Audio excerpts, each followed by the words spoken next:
Share मार्केटमध्ये कोट्यावधींची फसवणूक, फरार आरोपी भारत पठारे याच्या चंदननगर पोलिसांनी आवळल्या मुसक्या।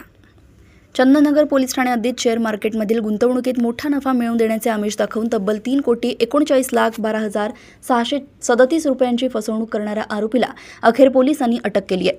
ही कारवाई चंदननगर पोलीस ठाण्याचे नव्याने पदभार स्वीकारलेले वरिष्ठ पोलीस निरीक्षक निलेश बडाख यांच्या मार्गदर्शनाखाली करण्यात आली।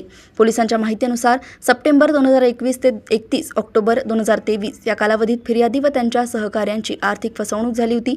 या प्रकरणातील आरोपी भरत सोपान पठारे हा गेल्या 3 वर्षांपासून फरार होता। तो नाशिक येथील पाथर्डी फाटा परिसरात असल्याची गोपनीय माहिती मिळाल्यानंतर स्थानिक पोलिसांच्या मदतीने त्याला ताब्यात घेण्यात आले। आरोपीला महाराष्ट्र ठेवीदारांच्या हितसंबंधाचे संरक्षण अधिनियम 1999 अंतर्गत कलम 3 व 4 प्रमाणे 19 फेब्रुवारी 2026 रोजी अटक करण्यात आली आहे। या यशस्वी कारवाईमुळे चंदननगर परिसरातील गुन्हेगारांमध्ये खळबळ उडाली आहे। पुणे येथून सहसंपादक नितीन मस्के यांची रिपोर्ट।